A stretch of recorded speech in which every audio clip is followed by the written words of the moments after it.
কেন্দ্রীয় শহীদ মিনারে আবারও জমায়েত ছাত্র জনতার। তবে এবার কোনো দাবি আদায় নয়, সহযোদ্ধার শেষ বিদায়।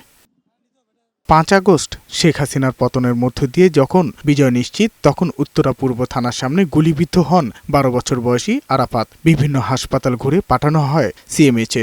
৪.৫ মাস চিকিৎসাধীন থাকার পর মারা যান রোববার রাতে।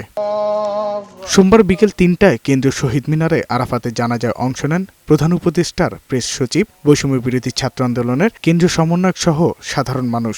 কারো যেন সন্তান এই দেশের ভিতরে এরকম গুলিবিদ্ধ যেতে না হয়। এ সময় বৈষম্য বিরোধী ছাত্র আন্দোলনের কেন্দ্রীয় সমন্বয়ক সার্জিস আলম বলেন, অন্তর্বর্তী সরকারের সময়ই সকল হত্যার বিচার হতে হবে, কাউকে ছাড় দেওয়া হবে না জানিয়ে প্রধান উপদেষ্টার প্রেস সচিব শফিকুল আলম বলেন, খুনিদের বিচার নিশ্চিত করা হবে। আমরা যেন এই অন্তর্বর্তীকালীন সরকারের সময় আমাদের সকল জীবনের রক্তের যে বিচার, সেই বিচার আমরা দেখে যেতে পারি।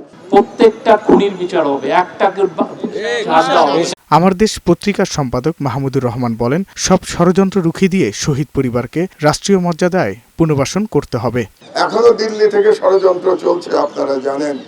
এই ষড়যন্ত্র আমাদের ঐক্যবদ্ধভাবে মোকাবেলা করতে হবে। এ সময় শহীদদের আকাঙ্ক্ষা পূরণে নতুন বাংলাদেশ তৈরিতে সবাইকে এগিয়ে আসার আহ্বান জানিয়ে উপদেষ্টা নাহিদ ইসলাম বলেন, শেখ হাসিনাকে বিচারের জন্য দেশে ফেরানো হবে। যারা ইন্ডিয়াতে আশ্রয় নিয়েছে এবং ভাবছে যে বাংলাদেশকে তারা বাইরে থেকে অস্থিতিশীল করবে, তাদেরকে বলবো যে বিচারের সম্মুখীন হওয়ার জন্য মানসিকভাবে প্রস্তুতি নিন। শহীদ আরাফাতের জানাজা শেষে খুনি হাসিনা ও তার দোষীদের বিচারের দাবিতে বিক্ষোভ মিছিল করে বৈষম্য বিরোধী ছাত্র আন্দোলন। শহীদ মিনারে শুরু হয় বিক্ষোভ মিছিল, শেষ হয় রাজু ভাস্কর্যের পাদদেশে।